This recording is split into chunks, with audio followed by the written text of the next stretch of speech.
What's up everyone, Steve here again from RC Tanks and Trucks 24/7. Here I have the new 1/10 scale crawler from HSP. Now it is a 1/10 scale, ready to run, full waterproof system, so if you just want something a bit cheaper in the market, this guy might be just for you. On the front of this guy we have the Ford Bronco, but it also does come in several different other varieties, different body shells, and I have the Land Cruiser here, which is pretty cool. The actual name for this guy is called the Rock Cruiser, and at the bottom here, not too sure if you can see, but it does have the Land Cruiser, the Bronco, and also it does have a Hummer style here as well. Now quick look at the back of the box before we get into it, and as you can see, it does look like any standard rock crawler. Has a metal C-frame chassis there, nice composite front and rear bumpers. It also does have LED lights in the front bumpers as well, pretty cool. It does have multi-link suspension with aluminium anodized suspension links and also telescopic drive shafts. 2.2 wheels with foam inserted tyres. 3-gear centre mounted transmission gearbox with a low centre gravity motor mount. Quick specs here, you can pause it there if you want, but we'll just go through them quickly. Length is 415mm, height is 230mm, a 250mm wheelbase. And what I have noticed at this guy, it is 1/10 scale, but it kind of looks a little bit more stubbier, maybe like a 1/12. Yeah, it certainly does look pretty cool, and HSP have done a really good job with this. It does have a brushed RC 370 motor in there. The battery included is a 7.2 volt 1500 milliamp nickel metal hydride battery, full waterproof electronics, which is a 3 kilo steering servo, and ESC is a waterproof 40 amp 2-in-1 ESC. Does also have full ball bearings throughout. Like I mentioned before, multi-link suspension, locked front and rear differentials, axle mounted steering servo, realistic scale body, oil filled shocks, everything else we've mentioned, and ready to run. So let's get inside the box and see what you get. This guy's from Crazy Hobbies. I will leave a link in the description. This is part 1 for this video series. I'll do a few more when we'll actually give it a good old test and see how reliable and well it performs compared to some of the other cars here, and see the electronics and see how they perform. Now I've opened this up at the shop previously just to have a look at it, and yeah, boy was I impressed. I'll get rid of some of this cardboard. Here we have it here. It looks really cool, guys, and it's kind of stumpy looking, which is what I like. I'll give you a quick look before I get some of the other accessories out of the box there, but yeah, it looks really cool. It does come in different colors as well, and like I mentioned, different bodies. But yeah, I think the Land Cruiser, or Rock Cruiser as it says here, looks really sweet. Inside the box we also get transmitter and the charger. Let's have a close look at those. Now I'm really happy to see other manufacturers getting into the rock crawler game, because you know, there is a lot of competition out there, and you know, some people don't want to spend $1,000 or $750 Australian dollars on a TRX4 from Traxxas. This guy here is around about $250 ready to run, so at least it gives people options. Yes, it might not be as better quality, the part support might not be there, I'm not too sure, but at least it gives people options, which is fantastic. Okay, now here is a 2x4 GHz controller. At the bottom it requires 4 AA batteries, which is fantastic to see. On and off switch up top here. Got a 3rd channel button there as well, so we'll see what that does later on. But over here we have our steering trim, throttle trim, and also steering drill rates and throttle drill rates as well. So if you have it for a little younger kid, you want to set the throttle down, you can easily just tone that down with that switch there, which is really nice to see. And you also have your throttle and steering reverse switches in there. Nice and small. Does have a kind of a hard, well, semi-hard rubber on the steering wheel here. So yeah, and it's kind of small, so it will definitely fit the younger guy's hands. But yeah, also I've got a fairly large hand and it fits it pretty well. Next up in this bag we have a simple instruction manual about the remote controller and about the car, and also just a basic trickle charger, wall mounted, pretty simple stuff. Don't expect super quick charge times from this, but like I mentioned, it's ready to run. At least it gives you something to go straight out of the box. Okay, now main event. Here it is here, the 1/10 scale HSP Rock Cruiser. Look, like I mentioned before, I think it looks really cool. There's something quirky and cute about it. And yeah, I think it looks really cool. Some of the other videos I've seen on this guy actually performs really well, especially for the price. So have a quick look around the car itself before I take the body off. It's got some nice detailings. Yes, everything here is stickers and stuff like that, but little parts like this are separately applied, held in with a little body clip there. Stickers here, but it does give you some detail. It does have some, you know, embossed or some actual texture to the side of the body. It's not just flat there. Move on to the back, as you can see here with the tailgate. RGT. Yeah, really cool. And I do like the front bumper, and it does also have LEDs in there. We'll turn it on so I can show you how that looks. composite plastic bumper there, got a bit of flex to it, and at the back as well, it does have eyes here if you want to put a tow hooks in there or tow shackles, so that's nice. Also does have rear LEDs as well. Now let's take this body off, held in with traditional 4 body clips. There's the inside of the body, nicely painted with a white in there to protect it a little bit more. There's the 2 little lights at the front held in with body clips, as you can see.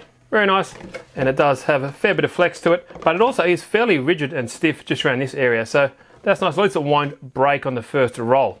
But there we go. It does have this see-through as well with the imitation, I guess, interior there with the roll bar and also front windscreen wipers. Alrighty, now here is the chassis itself, and it looks fairly decent. Fairly, you know, what you'd expect out of a rock crawler. Has a metal C-channel chassis. Nothing out of the ordinary there. You see it on all, even the Traxxas and the axial cars, so that's nice to see. One thing I have noticed, the wheelbase, I think may be adjustable with the different bodies. Sorry, the front and rear bumpers can be adjusted, as you can see. You've got these different poles, sorry, the holes in here, undo these 2 screws and slide it in and out depending on your shell you are using. Now here's our brush motor with the 3-geared transfer case going down there, and we have telescopic drive shafts as well. Very common as well to see. If anyone hasn't seen that, as you can see, when the suspension articulates, goes up and down, this slides in and out. And the universal joints here and here that join from the transfer case down to the axle, they are metal, which are very nice, not plastic, so you won't be seeing these splitting open or if we get stuck. So that is a really nice touch considering the price point. The axle housing here is all plastic. It is locked, as you can see, front and rear, but everything here is all plastic, and they've kind of kept the actual size looking fairly scale, not too bulky, as you can see. Now up front here we have our waterproofed 2-in-1 speed controller, and this guy can run not just nickel metal hydride battery that you get with the kit, but also up to 2 to 3S LiPo with a 6-volt BEC. So if any of you guys would like to know that, at least that is there for you. On and off switch here, and also our basic 3-channel receiver. Now we'll go back underneath the card. As you can see, all the links are anodized aluminium. Seem to have a fairly nice flex to them, fairly good articulation for its size. But there's a kind of design that goes from 2 down into a Y, like a fork, down in just to the top of the front and rear axles there. And where it meets up top, just there is like a little board joint, and it kind of just sits in there so it can move in either direction. Now the other 2 on the other side are basic styles connected on the front and rear axles as well. Now up front you can see our axle mounted waterproof 3 kilo steering servo. I do like that idea. Straight over the axle, everything's out of the way, gives it good steering range of movement there. Nice and simple setup, really direct. The steering linkage is in front of the axle. That is plastic, but the small little linkage here, that is a mix of aluminium and plastic as well. Now the waterproof servo is also sitting on an aluminium plate, not just plastic, which is a great touch. A bit more rugged and a little bit more weight than plastic as well. Now the servo housing isn't all plastic, it has this metal strip that runs around it too. Now we have traditional dog bone drive shafts in there, as you can see. Now the parts here are metal and plastic, a combination of both. We do also have these extenders here, which are aluminium, or steel. I'm not too sure, but they definitely are metal. Once I take the wheel off, we can have a closer look. Now they've done a really nice job on the wheels and tyres. I certainly love how the wheels are in black. They do look old school and I think really scale. The tyres here are foam filled. They seem fairly grippy. They seem fairly pliable, as you can see, and especially for this price point, they seem like they definitely will do its job. Now they aren't bead locks. The tyres are glued onto the rim, as you can see, but they do have this nice detail with these 5 little bolts looking really realistic. Here's a bit of a close-up of the wheel for you guys, and as you can see, here's a nice bit of detail I'd like to see. It does look really cool actually. So I've taken the wheel off there, and here is the hub extender. That is aluminium, and there's a closer look at the front end. Now the suspension are plastic bodies, and you have to adjust the preloads, use those little preload clips. No coilovers here, but these still seem to work fairly nice. You have a kind of like a rubber, looks like a fuel tubing for dampening there, So at least it has some adjustability there. If you want to change the dampening, you can always use those little clips. From factory, it doesn't seem too bad. A little bit of dampening there, but nothing that you cannot tune later on. And I'm sure you'll be able to get aftermarket shocks to fit this little guy as well. Okay, now for you guys want to see the articulation, I've got fairly large fists, and I can just put it under the front tire there, and the rear wheel or the rear tire is still on the ground. If I lift it another few centimeters or so, it's just starting to lift. So full fist of articulation with the stock setup. Now what I'm noticing here is the adjustable body clips with a different style, the adjustable body posts with the different styles of body you can get. You can move those up or down and also in either direction for the front and the rear. Now up back is the weight of the battery sitting on the rear of the axle there. If that's a good thing, depends. A lot of people like it either way. We'll undo this battery, held down with 2 Velcro straps. Now I think this guy comes under a different name in England or in Europe. I think it's FTX. I'm not too sure, but I have seen a few videos of it before, and it does seem like it's a very capable little crawler, especially for the size. I think it's more like when you look at it like this compared to like an axial, it's a bit shorter wheelbase. I'll try to get another car here. I have my Bronco from TFL Racing, I believe, and that's a 1/10 scale. But the body here is, the battery is held down with a basic zip tie here from factory, so you can always unplug that and take it out. You can always, the good thing about nickel metal hydride, you can just leave it in the car and plug it in, I guess, so you don't need to take it out. But here is a battery. It is of size 7.2 volt, 1500 milliamp hour.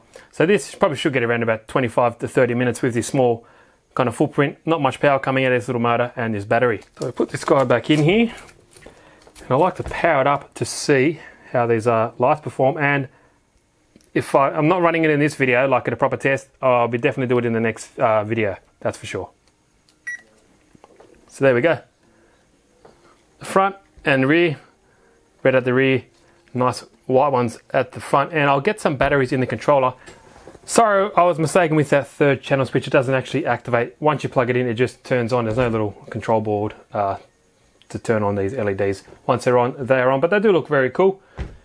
Now, like I mentioned before, it does have throttle dual rates, and what that is beneficial for, if this is for your kid or something like that, and you're just teaching them how to use it, if you don't want them to, if you want to limit the throttle, that's flat out. If I switch this down, as you can see, even though I'm pushing full throttle, it limits the speed. So, when they practice, they can always wind this guy back up, just like that. But here is it connected. There is the steering servo. Seems fairly responsive, definitely for a ready to run kit. Let's have a look at the slow. Not too bad. Crawling capabilities.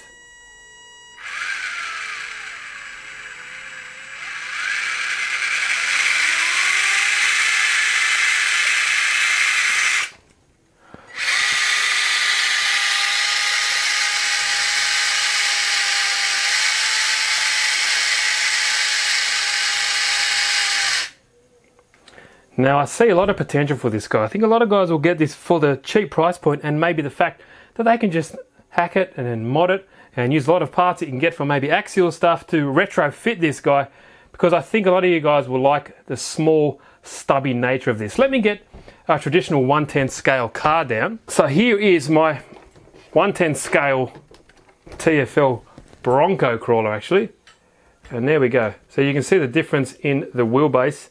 Now if I bring this camera up, slide it back a little bit, and I'll line up the wheels. This is pretty much on par with the Axial and Traxxas TRX4. So this is pretty much the same size wheelbase. As you can see, it's a good, 1.5 inches, shorter.